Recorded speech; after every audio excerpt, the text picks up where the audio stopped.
tua igreja te adora. Só os que o adoram ao Senhor, aplaudam o seu nome nessa noite. Oh, obrigado, Deus. Obrigado, Senhor. Aleluia. Pastor Clécio, Deus te abençoe. Pode sentar, queridos. Boa noite. Boa noite. Pai do Senhor Jesus.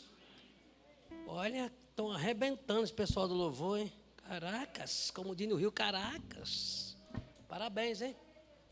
Abra sua Bíblia, por favor. Gênesis capítulo 6. Não vamos demorar. Prometo que acabo meia-noite. Fica tranquilo. 6. Gênesis capítulo 6. Enquanto você está abrindo, eu quero mandar um abraço lá para o pessoal da Embaixada da Bolívia que está nos assistindo. Célio, ó, estamos ligados aqui, viu? Hoje você vai conhecer o meu pastor, abençoadão. Um abraço para você aí, bom trabalho lá na Embaixada, Deus abençoe. Você que está nos ouvindo também, de qualquer lugar aí, até do céu, os anjos aprendem conosco.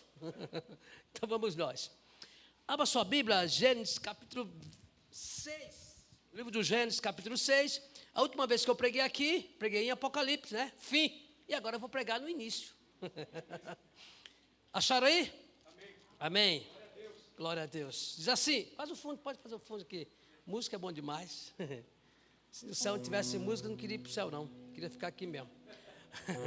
Até no inferno tem música, o ranger dos dentes. Vamos nós, Gênesis capítulo 6, versículo 13. Está escrito assim: Deus anuncia o dilúvio a Noé. Então disse Deus a Noé: o fim de toda a carne é vindo perante a minha face, porque a terra está cheia de violência. Eis que vou desfazer tudo aquilo que está na terra. 14. Fazei por ti, fazei, Noé, uma arca de madeira de gofé. Farás compartimentos na arca e betumarás por dentro e por fora com betume. Capítulo 7, versículo 17. Capítulo 7, versículo 17. E esteve o dilúvio 40 dias sobre a terra, e cresceram as águas, e levantaram a arca, e ele se elevou sobre a terra. Amém. João capítulo 4, versículo 4, disse que era necessário Jesus passar por Samaria. Geograficamente, quando falo em geografia bíblica, ele tinha 3 caminhos. Ele poderia pelo Rio Jordão, lavando os pés. Ele poderia por outro caminho, geograficamente, debaixo de árvore. Mas ele disse que foi necessário passar por Samaria.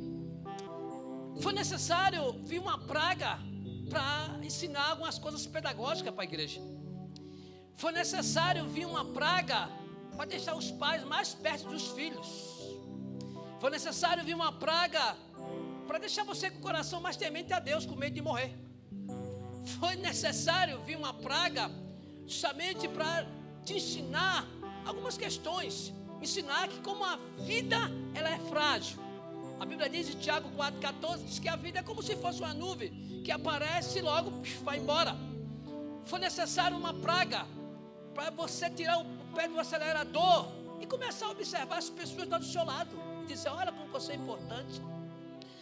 Foi necessário vir uma praga para você entender que gente sem gente não é gente. É tudo, mas não é gente.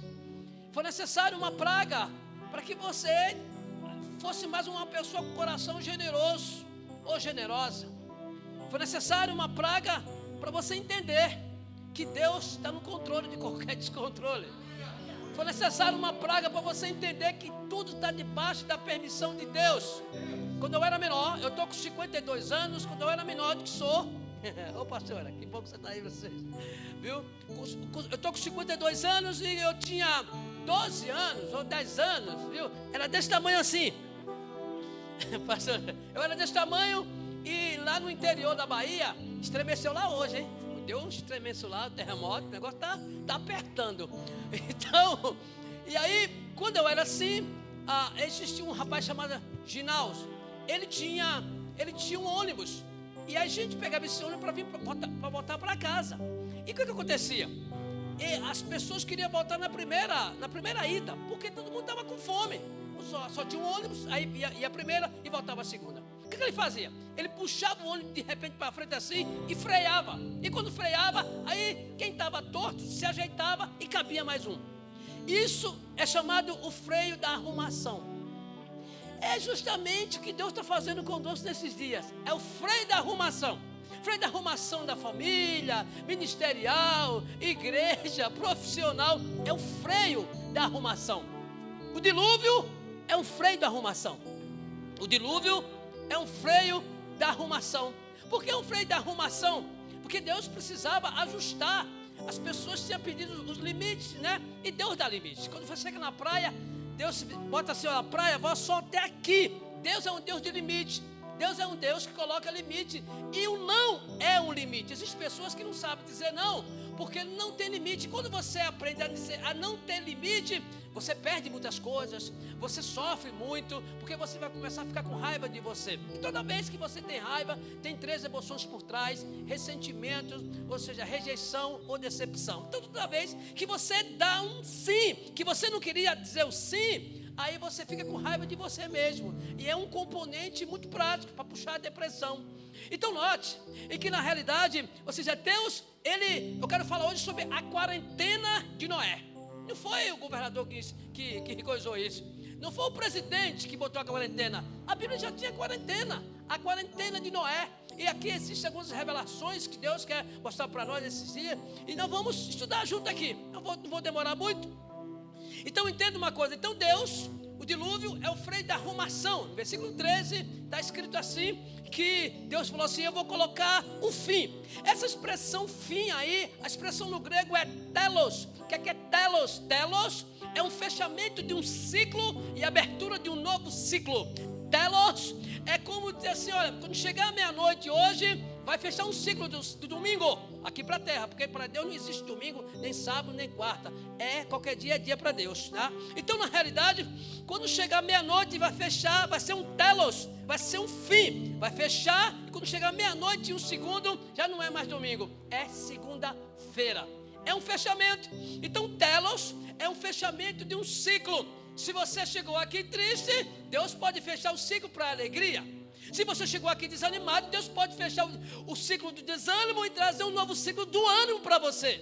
Se você chegou aqui desesperado, perdendo a esperança, Deus pode dizer: telos, fim dessa situação e o início de uma abertura. Então, fechamento de ciclo. Deus estava dizendo no versículo 13: olha, eu vou destruir tudo aqui, eu vou fazer um telos, eu vou fechar. Quando você casou, quando eu casei, colocaram um tapete vermelho.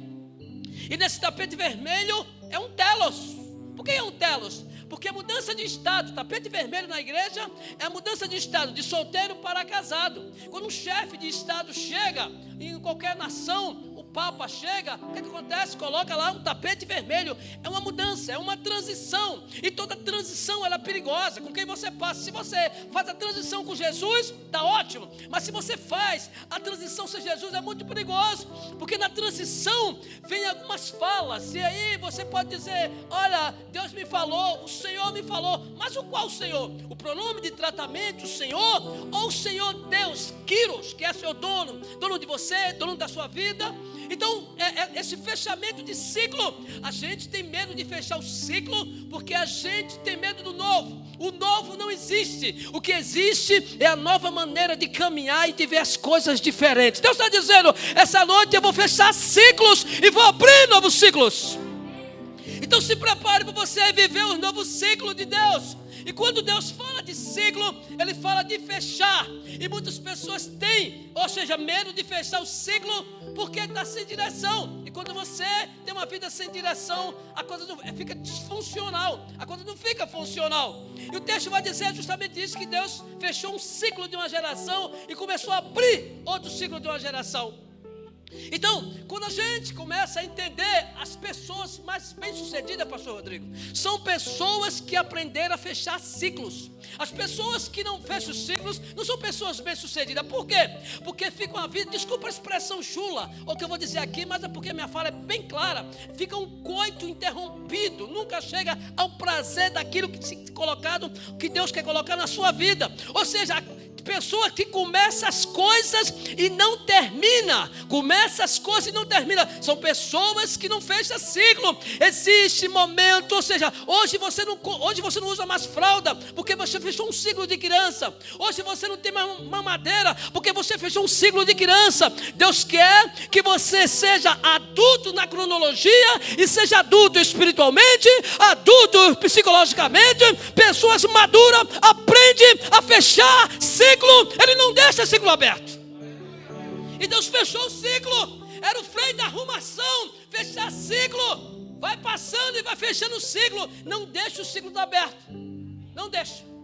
Quando você deixa o ciclo aberto, é complicado. Alguém disse para mim: pastor, olha, eu encontrei no Facebook o meu primeiro namorado, enfim, foi demais. Ciclo aberto. Reencontrou. Sabe o que aconteceu? Eles caíram. Por quê? O ciclo não estava fechado. É bom quando você fecha os seus ciclos. Quando você fecha o seu ciclo, você fala assim: olha, está aqui. Você não coloca uma pedra em cima. Você fecha na consciência que Deus está mandando você fechar. Então, quando a gente aprende a fechar ciclo, a gente começa a entender. Agora, também é muito complicado quando você não sabe abrir novos ciclos. Novo ciclo é quando as pessoas vivem insatisfeitas. Ela não sabe o que quer. E quem não sabe o que quer, qualquer coisa serve. Quem não sabe o que quer, qualquer coisa serve. Mas Deus, Ele não quer trabalhar com uma igreja, com gente, como você, como eu, como o pastor Rodrigo, que não tenha um objetivo. Deus quer que você tenha um foco, tenha um objetivo. O que é que você quer? Enfim, qualquer coisa? Não, nunca ore, Deus me dá qualquer coisa. Não, Deus é específico. Deus, Ele trabalha abrindo ciclos, fechando ciclo. E quando a gente começa a perceber essas questões, a gente começa a entender. E que na realidade Deus estava dizendo: olha, se vocês voltarem para mim, eu volto para você. Deus estava chamando. O freio da arrumação do dilúvio é um freio em que Deus coloca. E Deus dá a Noé, ou seja, a palavra Noé significa descanso. Você sabe o que é? Você descansar sem nenhuma perturbação é mole, é fácil. Você descansar, ou seja, sem nenhuma crise, é fácil. Agora, descansar dentro de uma arca, você não sabe o que é que vai acontecer. Deus quer que você descanse nos braços dele. É por isso que ele está dizendo o seguinte: descanse em mim. Porque, ou seja, a Bíblia vai dizer, Provérbios 19:2, ou seja, a pressa faz você errar. Não tenha pressa. Tenha pressa sim de fechar os ciclos da vida, e tenha pressa para receber de Deus o novo ciclo para você reinar em Cristo Jesus.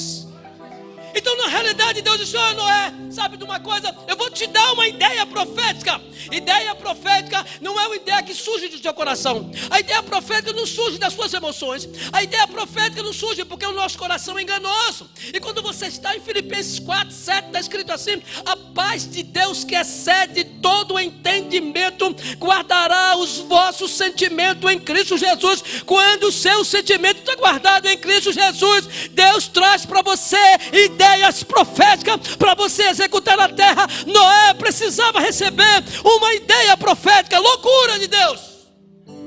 A Bíblia diz, 1 Coríntios diz que a loucura de Deus é mais sábia do que os homens, e que a fraqueza de Deus é mais forte do que os homens. Deus disse: Noé, eu vou te dar uma ideia. Construir uma arca, né, pastor? Construir uma arca. Construir uma arca no tempo de seca. Construir uma arca no tempo de seca é complicado. No código da OMS, ou seja, está escrito lá 22. Não é 22, é maluco. Não, mas Deus deu uma ideia profética. As ideias de Deus é totalmente assim, é tudo oposto. 2 mais 2 para Deus é 1000. Não é 4. Não é 4. Deus não é gente. Deus te confunde, porque Ele é Deus. Ele confunde o inimigo porque Ele é Deus. Ele é assim, Deus vai te confundindo. E nessa noite Deus vai confundir o diagnóstico que você recebeu, a fala negativa que você recebeu, porque é Deus que está no controle. E o texto vai dizer que recebeu uma ideia profética. Ideia profética é quando Raabe, aquela mulher de programa da Bíblia, está escrito lá em Josué, diz que ela estava lá e tinha uma ideia, porque os inimigos queriam matar os espias. Deus falou assim: desce eles pela janela. Ideia profética. Multiplicação dos pães, João 6, sabe o que estava escrito lá? Jesus sabia. Jesus não queria um matemático, não queria um Oswald de Souza, não queria. Ele falou: Senhor, sabe de uma coisa? Como é que eu faço agora para multiplicar esses pães? Aí Filipe falou assim: 200 dinários não dá. Jesus não queria saber disso. Jesus, quando faz a pergunta para você, ele já sabe o que vai fazer. Ele só quer que você participe do negócio.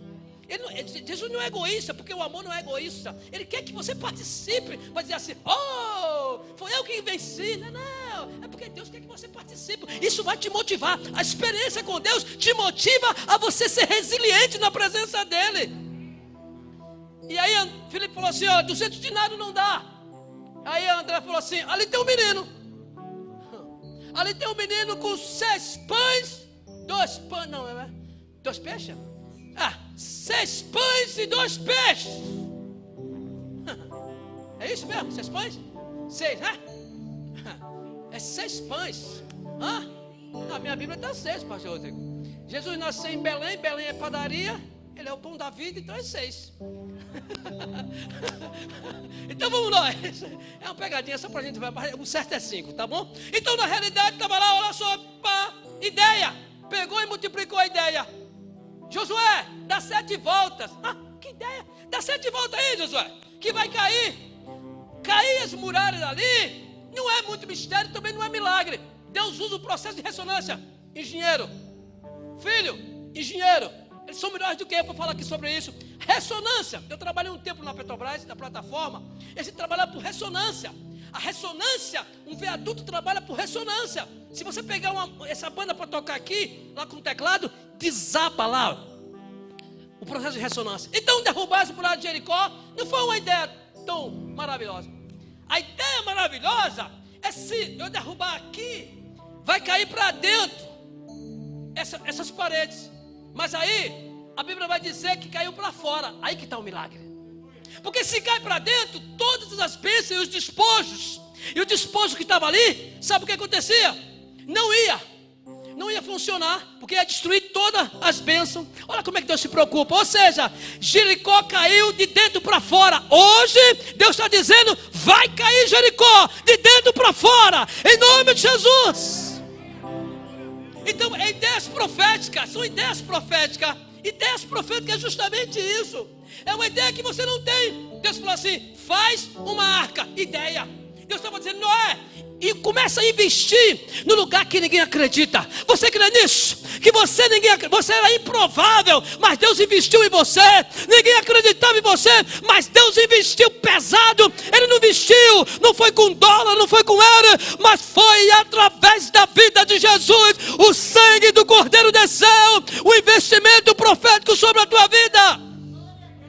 Deus está chamando você para investir no lugar que ninguém acredita. Noé investiu no lugar que ninguém acreditava. O desafio é se você vai ter coragem para investir no lugar que ninguém acredita. As pessoas estão falando assim: daqui não sai nada. Mas Deus está dizendo: daqui vai sair. Daqui não vai funcionar. Deus está dizendo: vai funcionar. As pessoas estão dizendo: você perdeu. E Deus está dizendo: você venceu. Investir no lugar que ninguém acredita. Jeremias 32, Deus fala assim para Jeremias: compra um terreno.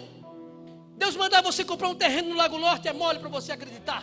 Deus mandar comprar um terreno no Lago Sul é mole para você acreditar. Agora Deus manda você comprar um terreno em Águas Lindas, você vai dizer que foi Satanás que mandou. Me desculpa aí quem é de lá. Você vai dizer que é o Satanás que mandou. Por quê? Porque você não vai acreditar. Que é isso, pastor? Isso não é a bênção de Deus, não. Isso aí, que negócio é esse? Aí Deus fala assim: olha o meu servo e minha serva, olha assim diz o Senhor, estou dando, olha, aqui, não é na QI, é na QL. Um terreno de 1000 metros para você.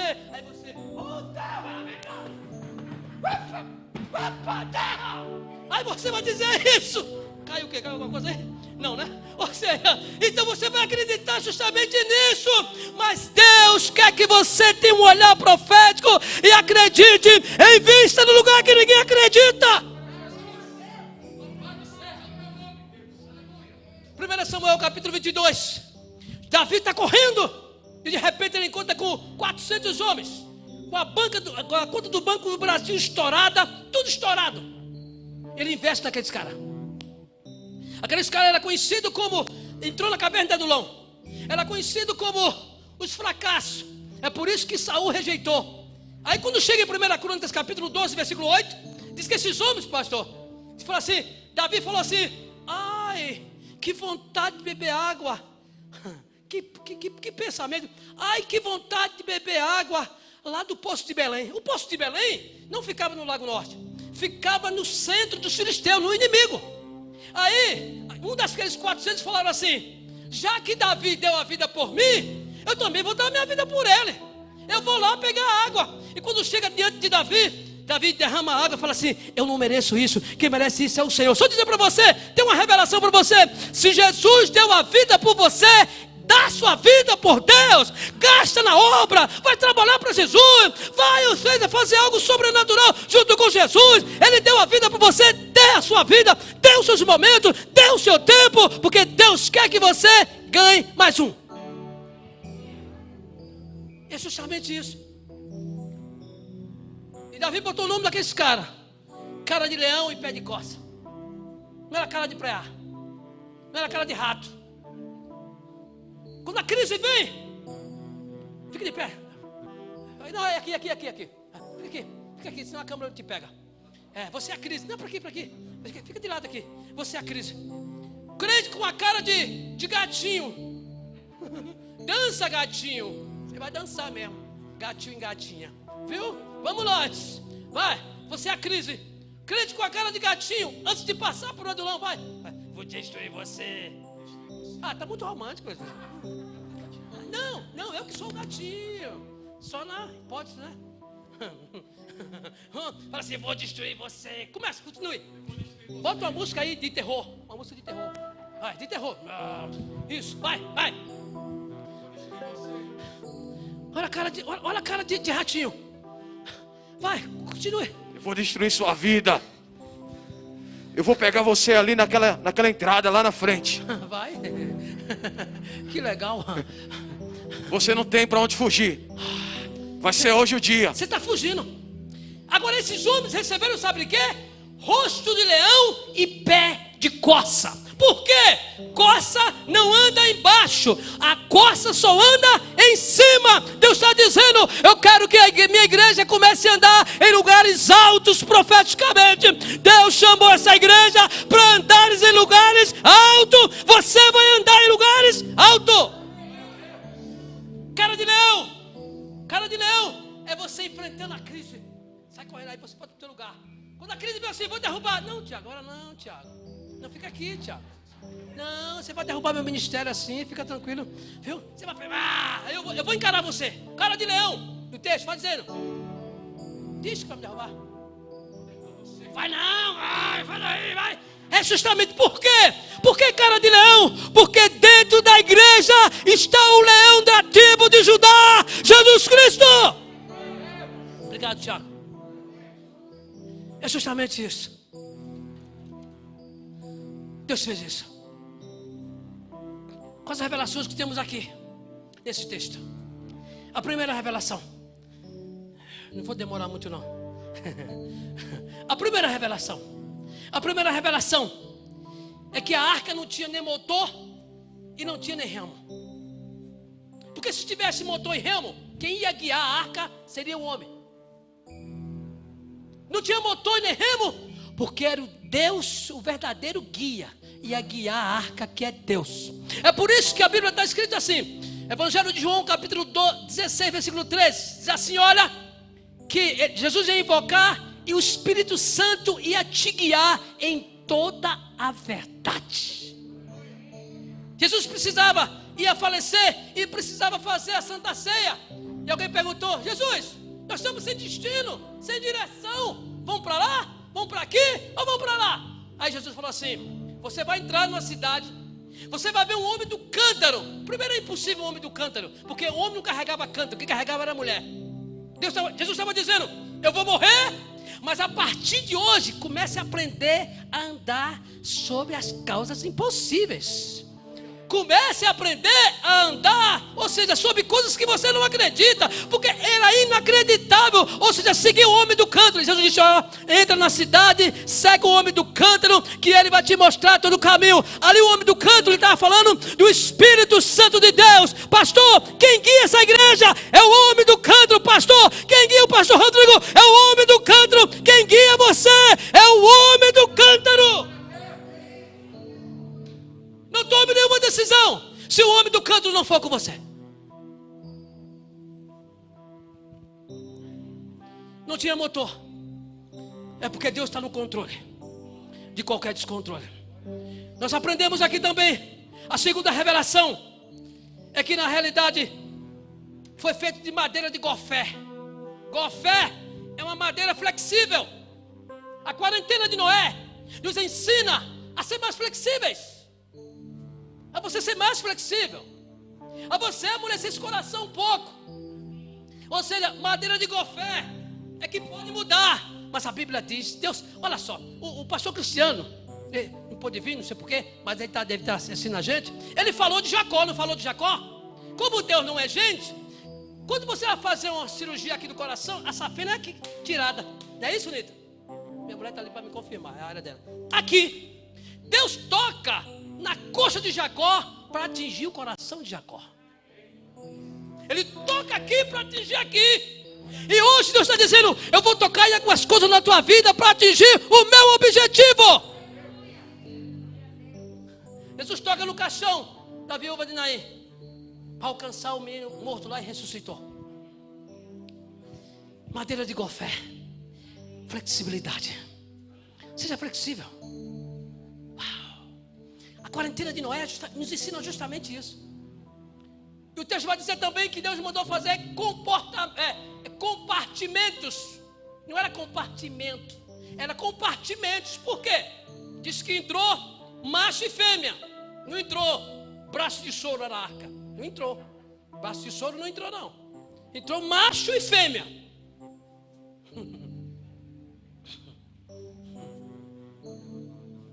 Deus não botou dois machos e duas fêmeas, não. Foi macho e fêmea. Isso aí já detona com toda a ideologia de gênero. Já detona todo. Não é que nós somos contra. Somos contra o pecado, que é diferente. Agora, essas pessoas têm que ser agasalhadas. Sim, deixar bem claro para eles, né? Essas questões. Tudo aqui. Então, entrou descompartimentos. Coelho com coelha. Jumento com jumenta. Galinha com galo, preá com preoa, sei lá se é preoa, preá com preoa. Ai meu Deus, recebe na paz de Deus aí. Ou seja, preá com preoa, e estava lá, preá com preoa. Sabe por quê? Noé teve que aprender a saber lidar com as diferenças.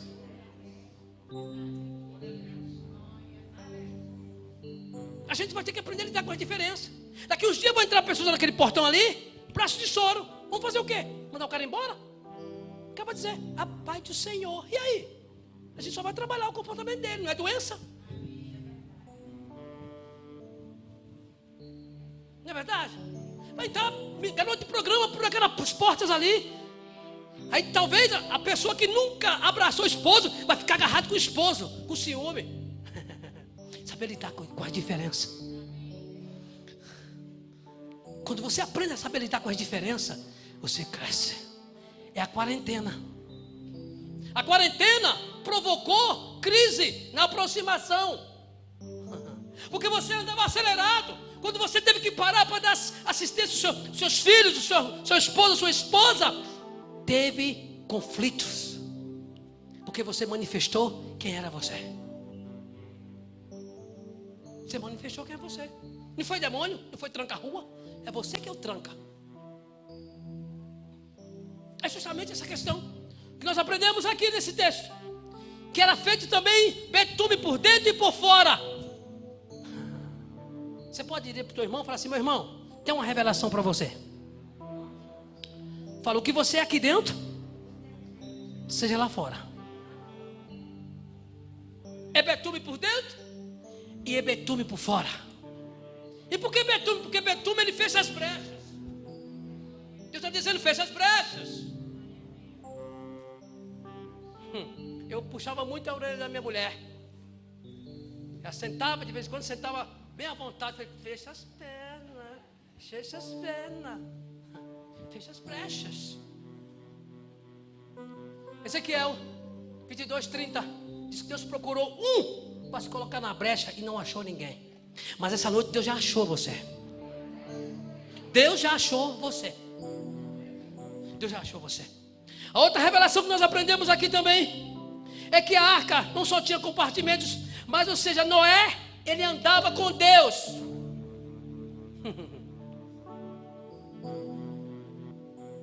Andava com Deus. Ele andava com Deus. E andar com Deus é justamente você aprender a lidar com os detalhes da vida.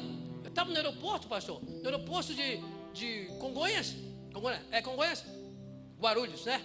Aí, estou subindo a escada, já falei isso aqui, mas tudo que se repete é pedagógico. Jesus era pedagógico. Aí tá, pedagogo, né? Não é teólogo, pedagogo. Aí estava lá. Quando passa na minha frente, aquela mulher, colchão desse tamanho assim, malhudo. A saia, pastor, dava um palmo. Se eu atraso, eu ia ver até o útero daquela mulher. Eu tive que decidir naquele momento. Quando você anda sem Deus, sabe qual é a sua postura? Maravilha, Jesus, oh meu Pai, glória a Deus. Mas quando você anda com Deus, você tem que decidir. Porque quando você anda com Deus, você anda no Espírito. E andar no Espírito não é você, não, é você se desviar do mal. Isso aqui é bom, porém o melhor é a presença do Pai. E quando a gente aprende a gerenciar essas coisas, aí diz que Noé andava com Deus. Outras coisas aqui, nós aprendemos aqui nesse texto, é que na realidade a janela da arca não foi de lado, foi para cima. Noé abriu a arca por cima, não foi por baixo, por cima. Ou seja, tem momento que você precisa abrir a janela de cima. O socorro vem de cima, do Senhor. Mas existem tantas janelas na Bíblia. A Bíblia diz que baixou um decreto e falaram para Daniel: Daniel, olha, se você não se prostrar diante dos estátuas, sabe o que vai acontecer? Você vai morrer. Diz que ele abriu as janelas de Jerusalém e começou a orar. Deus está dizendo: é tempo da igreja abrir a janela da oração, clamar, chorar nos pés do Senhor, para algo sobrenatural acontecer. Como existe a janela também lá de Daniel, existe a janela de Mical. Mical, ela pegou, quando Saul estava atrás de Davi, ela pegou Davi e salvou pela janela. Era a janela da salvação. Passou um tempo lá na frente, virou a janela da acusação. Davi pegou a arca, ele vem entrando, ele tira a roupa de como é que chama? De rei, joga para lá e começa a bailar. Diz que Mical estava na janela e diz: como é que pode o rei fazer isso? Só que Davi estava ali, não era o rei Davi, quem estava ali era Davi. Ou seja, Mical está dizendo: não é assim que se adora. Só dizer uma coisa para você. Alguém já disse para mim: Clécio, você é louco, você para de gritar, você fica toda hora atrapalhando o culto. Não vou parar de gritar, porque é o meu jeito de adorar. Ou seja, vai para lá, bem longe, Mical. Alguns adoram assim, outros agora pulando, outros agora rodando, outros sapateia, outros se solta. Ou seja, não seja Mical. Ou seja, a janela da acusação. Se seu irmão grita, deixa ele, porque você não sabe de onde ele veio, o que ele está passando, e o que Deus está fazendo, e o que Deus está realizando. Você não conhece a minha história, você não conhece a sua história. Quer adorar assim a Deus? Adore. Quer gritar? Grite. Não seja Mical. Ele olhou para a janela e falou assim: como é que pode? Eu estou julgando isso. Como é que pode fazer isso? Não era o rei Davi que estava ali. Às vezes quando o pastor está aqui glorificando, ele fala assim, ó, eu acho legal quando o pastor fala assim, ai, ai, ai, ai, ai, ai, ai, ai, está cheio de Deus. Não é, Tiago? Ele fala assim, ai, ai, ai, ai, ai, ai, ai, ai, ai, ai, ai. É Deus purinho. Ai, ai, ai, ai, ai, ai, ai, ai, ai, ai, ai. Ele para assim. Sabe por quê? Ali não é um pastor que está falando, ali é o Rodrigo diante de Deus. Ai, ai, ai, ai, ai, ai, ai, ai. É ele. Não seja um crente ventilador. O crente está com medo, você está assim, ó, olhando para lá. Toma conta da sua vida. Vai tomar conta da sua vida. Quer adorar, quer pular, pule. Mical. Eu fecho dizendo o seguinte. Isso está em 1 Samuel capítulo 11. Como foi a janela do livramento? Teve a janela da acusação. A acusação. Tem um texto muito legal, em que na realidade, em 2 Reis, capítulo 9, Jezabel disse, não tem jeito de eu derrubar esse cara. Não tem jeito. Sabe o que eu vou fazer? Esse cara se pintou, né? Se pintou. Isso aqui botou lá, se batom, se foi, se pintou, foi para a janela. Com as pessoas assim, ó. Foi a janela da sedução. Foi a janela da sedução. De vez em quando eu falo com minha filha, quer botar umas brusas que parece passar em tudo. Empurra esse negócio para dentro aí.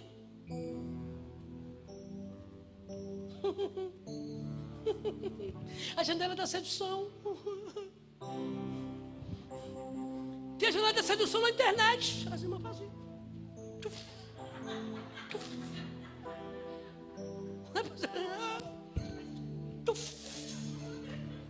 Janela da sedução.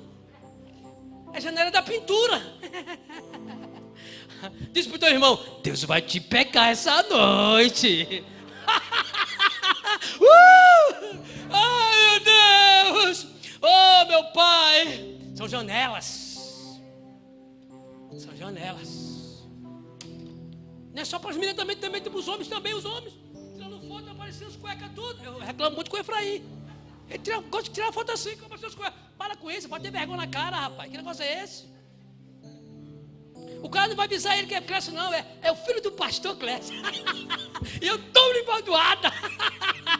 Queima ele, Jesus. Efraim aí. Você entende o que eu estou falando com você? É a quarentena de Noé.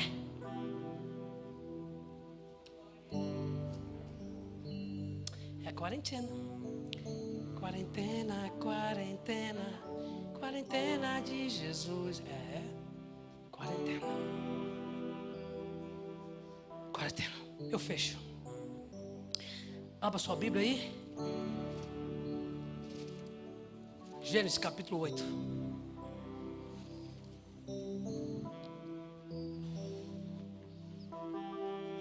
É para nós fecharmos. Gênesis capítulo 8. Versículo 4. Diz assim: a arca repousou no 7º mês, no dia 17 do mês, sobre os montes Ararat. Ararat significa lugar de recomeço. Deus estava dizendo: a maldição foi até aqui, daqui para cá agora é bênção. Deus não quebra maldição. Escuta isso. Deus, o meu Deus, não quebra a maldição. Ele transforma a maldição em bênção. Está escrito assim, ó. Zacarias capítulo 8, versículo 3, está assim: olha, Israel, tu foste, sabe o que? Maldição sobre a nação. Agora tu serás bênção. Tu serás bênção. Ou seja, a Bíblia vai dizer uma coisa que, ou seja, Balaque contratou Balaão para amaldiçoar.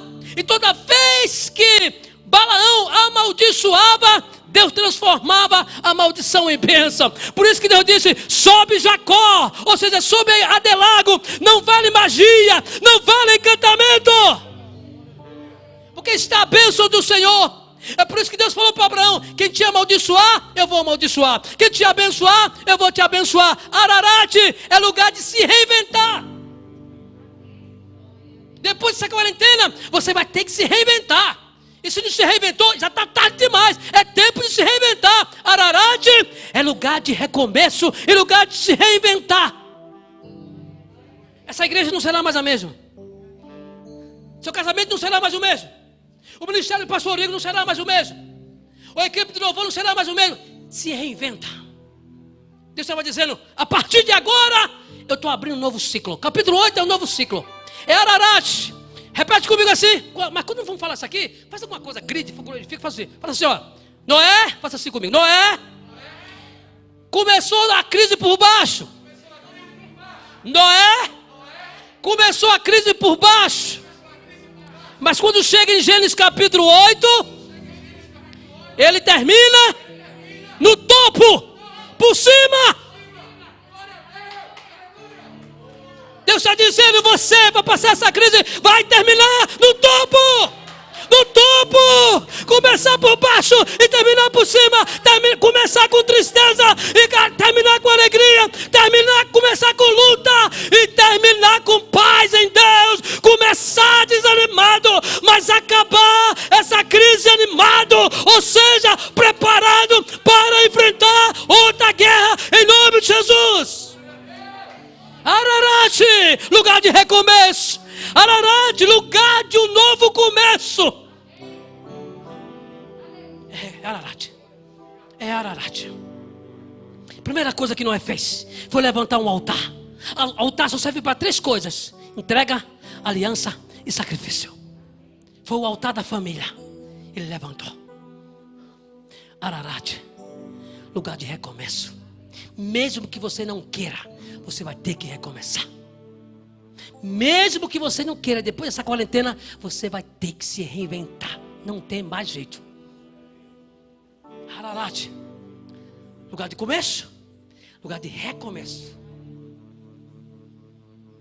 lugar de terminar no topo. Você vai terminar no topo.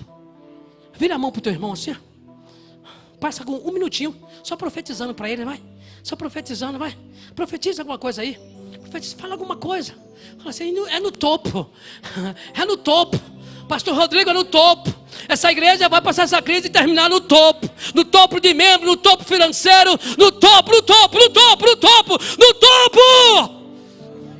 É no topo. É Ararat. Foi lá que Deus mudou assim: para a arca no Ararat, lugar de recomeço. Deus está dizendo: está preparado para recomeçar? Está preparado para começar uma nova vida? Porque a Bíblia diz, 2 Coríntios 5,17: se alguém está em Cristo, nova criatura é. As coisas velhas se passaram, você não está mais agora em Gênesis 6, em Gênesis 7, você está agora em Gênesis capítulo 8, uma nova geração, uma nova postura, uma nova ideia e algo sobrenatural acontecendo na sua vida. Feche seus olhos. Nosso Deus, nosso Pai, nós estamos aqui te glorificando. Levanta a sua mão, se você quiser. Se não quiser, não precisa levantar também não. Mas se quiser levantar, levante, porque mão levantada é termo de vitória. Deus, em nome de Jesus, eu quero que você ore pelo seu dilúvio. Ore pelo seu dilúvio aí que você está passando. Ore pelo seu dilúvio. A Bíblia diz que as águas começaram a baixar. Deus está dizendo: essa crise vai começar a baixar em nome do Senhor Jesus. Vai. O seu dilúvio, talvez você entrou aqui com um dilúvio de angústia, com um dilúvio de depressão, com um dilúvio de vazios, com um dilúvio, a coisa está para você, para te afogar. Coloque a cabeça para fora, igreja. Respire e busque em Deus as saídas.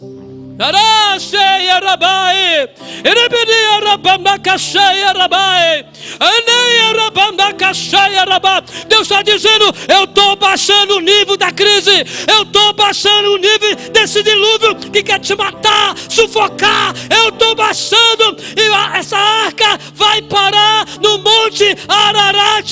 É o monte do recomeço. isso é o monte, ou seja, de você recomeçar um novo ciclo. Um novo ciclo. Profetize um novo ciclo para a tua vida. É um novo ciclo. É um novo ciclo financeiro. É um novo ciclo sentimental. É um novo ciclo ministerial. É um novo ciclo. É um novo ciclo. Mesmo que você não queira. Mas é um novo ciclo. Porque assim diz o Senhor. Vai orando, vai orando, vai orando. Vai profetizando na sua vida.